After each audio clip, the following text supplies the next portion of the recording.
मैं रानीगंज को ग्रेटर रानीगंज बनाऊंगा। मेरे पास ब्लूप्रिंट है, युवा लोग हैं, वहाँ खेलने के लिए कुछ नहीं है। एजुकेशन जो अभी बिहार में जो स्थिति है, एजुकेशन नाम मात्र है और हेल्थ बहुत पुअर कनेक्टिविटी है हेल्थ की।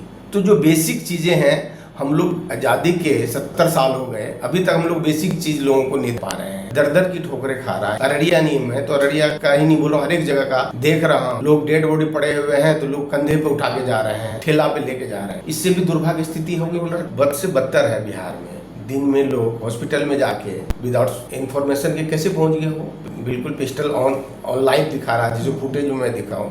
इससे भी बदतर बिहार में था। लोग बोलते हैं पुराने, अरे भाई अभी आपका लॉ एंड ऑर्डर कहाँ है? क्या स्थिति है? लोग असुरक्षित महसूस कर रहे हैं, बहुत अच्छी नहीं है और भी बेहतर करने की जरूरत है और सरकार को करना चाहिए इस पे। जब आम आदमी सुरक्षा महसूस ही नहीं कर रहा है, असुरक्षित महसूस कर रहे हैं, तब लॉ एंड ऑर्डर की क्या बात कर रहे हैं? भारत में बिहार भी एक स्टेट है, तो बिहार में सबसे ज्यादा बिजली दर क्यों है हमको ये बताइए। सिर्फ चुनावी मौसम में ही यूनिट फ्री करने का है, क्यों नहीं? आपने पहले क्यों नहीं किया?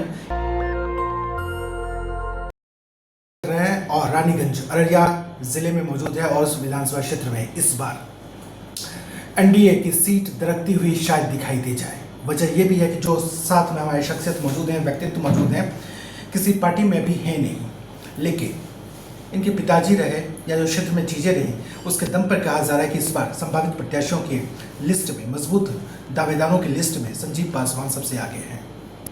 इनके पिताजी सुखदेव पासवान 5 बार के सांसद हैं अररिया लोकसभा क्षेत्र से, और इस बार संजीव पासवान पे महागठबंधन आरजेडी दाव लगा सकती है। क्यों दाव लगा सकती है आरजेडी संजीव पासवान पे? वजह क्या है रानीगंज में कि एनडीए की जमीन शायद दरकती हुई दिखाई दे रही है और ये महागठबंधन की झोली में जा सकता है। खुद संजीव पासवान से हम बात करेंगे। संजीव जी, फायर ब्रांड युवा कह लें, समाजसेवी आपको कह लें, यूथ आइकॉन कह लें, आप क्या हैं? पहले तो अपने बारे में बताइए तमाम लोगों को, और उसके बाद रानीगंज की भी हम बात करेंगे कि संजीव जी क्यों जरूरत आन पड़ी रानीगंज में संजीव जी की। मेरे जो पिताजी हैं सुखदेव पासवान जी, अररिया से 1989 में फर्स्ट टाइम एमपी बने थे। 2009 तक थे MP, 5 term member of parliament रहे, ठीक है। और अररिया से पहले हम लोगों का जिला था पूर्णिया। 1991 में अररिया का नया जिला बने 91 में। उससे पहले अररिया में कुछ नहीं था, ठीक है। और सब अररिया जो डिस्ट्रिक्ट है सबसे बिहार में बैकवर्ड डिस्ट्रिक्ट था, ठीक है। लिटरेसी रेट 43% थी अररिया की, जहाँ तक मैं आपको बता रहा हूँ। अररिया में कुछ नहीं था। जब मेरे पिताजी आए 1989 में, उस टाइम आपको लग रहा है एमपी लैट के जो था 50 लाख था उस टाइम। एमपी लैट का जो है 50 लाख ही था कोटा उस टाइम। धीरे धीरे धीरे धीरे 1 करोड़ हुआ, फिर 2 करोड़, अभी प्रोजेक्ट में आई थिंक में 5 करोड़ है एमपी लैट का। और जो अभी अररिया में जो विकास हुआ है, लोग बड़े बड़े दावे कर रहे हैं। और मैं ये बड़ी बात नहीं बोल रहा हूँ, वहाँ आम लोगों से, जन जन से लोगों से पूछ ले कि अररिया में जो डेवलपमेंट है वो किसकी देन है। एनएच हो, ब्रॉड गेज हो, पावर सब स्टेशन हो 133 kV का, और भी एनएच कोरिलेटरल रोड है, पोरबंदर टू सिलचर है, और भी बहुत सारी योजना है, ठीक है। जो अभी बहुत लोग बोल रहे थे कि हमने ये लाइन किया है। आपको याद है नवोदय स्कूल भी मेरे पिताजी ने ही दिया है। अररिया आरएस में नवोदय स्कूल है। जब बीपी सिंह की सरकार थी तो एसआर बॉम्बे वहाँ एचआरडी मिनिस्टर हुआ करते थे हमारा। लबुलुबाब संजीव पासवान का ये है कि 5 बार के सांसद हैं इनके पिताजी, और लगभग 3 दशक का वक्त इनके पिताजी ने वहाँ पे सांसद रहते हुए बिताया अररिया लोकसभा क्षेत्र में। समाजसेवी संजीव पासवान को आप देख और सुन रहे हैं नेशनल दस्तक जैसे बड़े ब्रांड पर। समाजसेवी इसलिए भी कि पिताजी सांसद रहते हैं और लगभग 30 सालों तक सांसद रहते हैं, लेकिन एक समाजसेवी के तौर पर जिस तरीके से संजीव पासवान ने जनता के बीच उखड़ता दिखाया है, जनता के बीच लगातार सक्रिय रहे, बुनियादी चीज़ों पर फोकस करते रहे, इस बार कयासों का बाजार घर में सूत्रों के हवाले से खबर है कि आरजेडी की तरफ से शायद संजीव पासवान संभावित प्रत्याशी रानीगंज विधानसभा क्षेत्र हो सकते हैं। बता रहे हैं कि एनएचआई की बात करें, नेशनल हाईवे की बात करें, उस इलाके में तमाम लाइफलाइन की बात करें, ये जो 30 सालों का सफ़र रहा, वक्त रहा इनके पिताजी का, उसके वक्त में वो लकीरें खींचनी शुरू हुई और शायद अररिया विकास के मानचित्र पर देश के पटल पे भी आया। आपसे उम्मीदें हैं चूँकि आपके पिताजी काम कर चुके। संजीव पासवान क्यों रानीगंज की जरूरत आन पड़े और सौगात क्या मिलेगा आपकी आगे बात जनता को? देखिए, मैं रानीगंज को ग्रेटर रानीगंज बनाऊंगा। मेरे पास ब्लूप्रिंट है, ठीक है। युवा लोग हैं, वहाँ खेलने के लिए कुछ नहीं है। एजुकेशन जो अभी बिहार में जो स्थिति है, एजुकेशन नाम मात्र है, ठीक है। और हेल्थ बहुत पुअर कनेक्टिविटी है हेल्थ की। तो जो बेसिक चीज़ें हैं, हम लोग आज़ादी के 70 साल हो गए, अभी तक हम लोग बेसिक चीज़ लोगों को नहीं दे पा रहे हैं, ठीक है। लोग दर दर की ठोकरें खा रहा है। हेल्थ की स्थिति बोल रहे हैं, बहुत बदतर स्थिति है। अररिया नीम है तो अररिया का ही नहीं बोलो, हर एक जगह का देख रहा हूँ। लोग डेड बॉडी पड़े हुए हैं तो लोग कंधे पे उठा के जा रहे हैं, ठेला पे लेके जा रहे हैं। इससे भी दुर्भाग्य स्थिति होगी बिहार में। तो हेल्थ सिस्टम और बेटर होना चाहिए मेरे समझ से। जितनी फंडिंग हो रही है सरकार की, वो तो मुझे नहीं लग रहा है कि आम लोगों तक पहुंच रही है फंडिंग हेल्थ की। डबल इंजन की सरकार है, आप कहते हैं बेपटरी हो गई है, वहाँ से विधायक भी हैं सत्ता पक्ष के, तो कैसे मतलब प्रेशर तो होगा, दबाव तो होगा आप पे। किस तरीके से आप फतेह करेंगे रानीगंज को?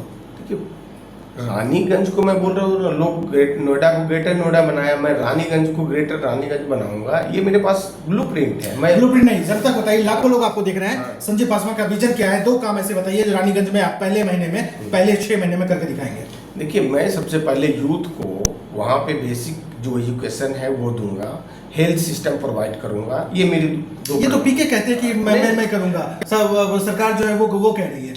मेरा प्राथमिकता है कि जो नीचे तबके का लोग हैं उसको मैं मेन पंक्ति में खड़ा करूंगा। उसके लिए मुझे जो भी करना पड़े वो मैं करके दिखाऊंगा लोगों को। भले ही संजय पासवान के शब्द कम है, मायने बहुत ज्यादा है। मायने ये है कि जो आखिरी पंक्ति के लोग हैं, हाशिए पे जो लोग हैं, जो पिछड़े हैं, और शायद जहां तक सरकार डबल इंजन की रोशनी नहीं पहुंच पाई, जहां तक अन्य दल जो वादा करते हैं वो वायदे अब तक पूरे नहीं हो पाए, उन तमाम लोगों को आगे की श्रेणी में खड़ा करेंगे और शायद बेहतर रानीगंज की बात भी हम करेंगे।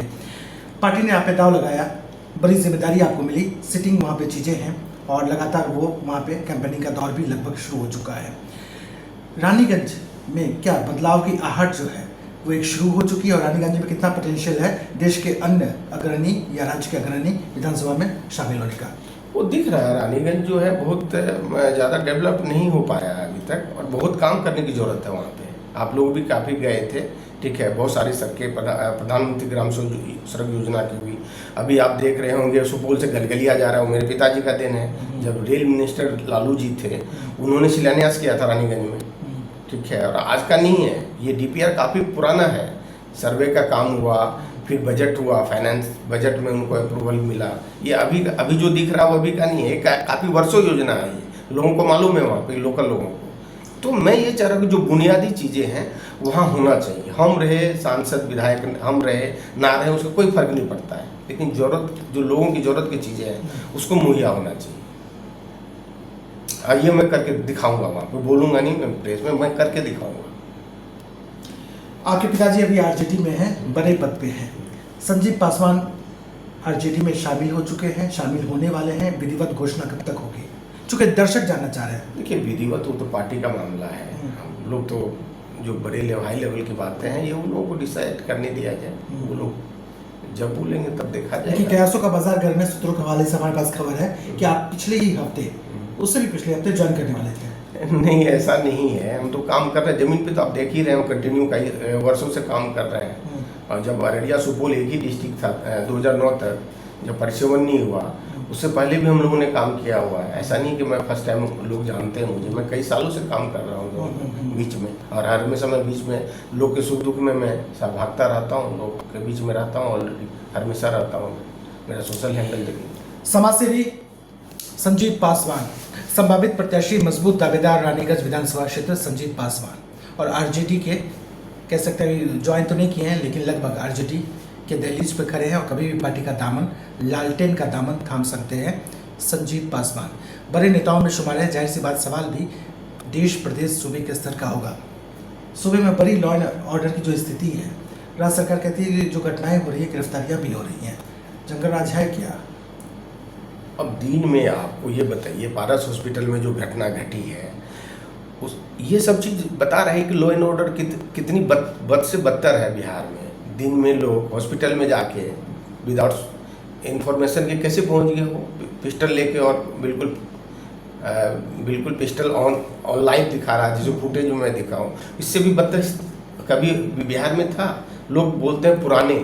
अरे भाई, अभी आपका लॉ एंड ऑर्डर कहाँ है? क्या स्थिति है? लोग असुरक्षित महसूस कर रहे हैं। भाई साहब, बहुत अच्छी नहीं है, और भी बेहतर करने की जरूरत है, और सरकार को करना चाहिए इस पे।